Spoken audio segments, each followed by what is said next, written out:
I'm given the go-ahead to open. One of the most satisfying things to me is solving problems successfully and making an unhappy patron happy. Hi, my name is Brian Gaynair and I'm a house manager.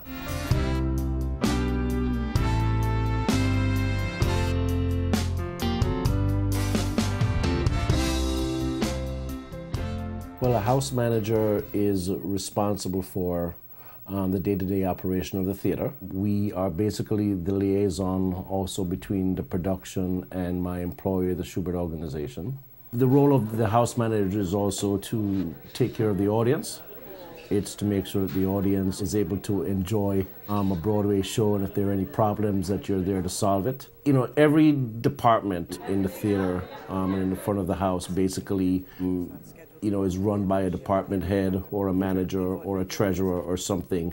And we're basically there to just tie all the departments together to make sure that that the finished product is that, the audience came, they saw a show, they enjoyed themselves, and they got home and they get out safely. I got started in this business back in January of 1990. I was hired by the Shubert organization's security department to do plainclothes security at Miss Saigon. I subsequently left Miss Saigon and did some private security work at Phantom. Mr. Schoenfeld, our late chairman of the board, he always spoke to everybody. And I was in the Marine Corps, so I was very neat, very squared away, very professional. And he took a liking to that. And, he would chit-chat and said to me, what is it you want to do with your life? And I told him that I was interested in managing one of his theaters. And he looked at me, and he looked at me hard, and he says, "Are you serious?" And I was like, "Very." And one thing led to another. And on March the 20th, 1995, I took over the Shubert under the apprentice program of my union at PAM. I never thought in my wildest dreams that I would end up, coming out of the Marine Corps, that I would end up working as a manager on Broadway. I took over in the middle of Crazy for You. It had about a year and a half left on the run. We subsequently had Big the Musical. After Big, we renovated the front of the house. And Chicago moved from the Richard Rodgers to our theater in February of 1997. Then we had Gypsy with Bernadette Peters. And after that, Spamalot came in, and that ran for 4 years. And now we have Memphis, our current production. Our goal is, even though we work for the theater, we're technically support staff for a production. If the production doesn't do well and it leaves, we're unemployed. It's in everyone's best interest, to do their job, to make sure this thing that we call Broadway, this magic that we create for the patrons, happens. It's about 6:30. Everybody's pretty much reporting to work at this time. Some of the ushers and the front of house staff is getting in, the bartenders. The stage crew comes in at about 6:30 to do a preset hour. I usually do a walkthrough of the theater just to make sure that all the locks are off of the fire doors. I have to carry 2 fire licenses. Because I carry the fire licenses, I have to walk around and make sure that all the locks have been taken off the door, all the fire exits are free of any obstructions. I then have to sign a fire log that, funny enough, is a English composition book which technically cannot be tampered with. And I take that very seriously because I have had to evacuate this theater for a fire condition. And we did it successfully. And everyone was safe. And I guess a lot of theater managers have gone through their entire careers, never had to evacuate.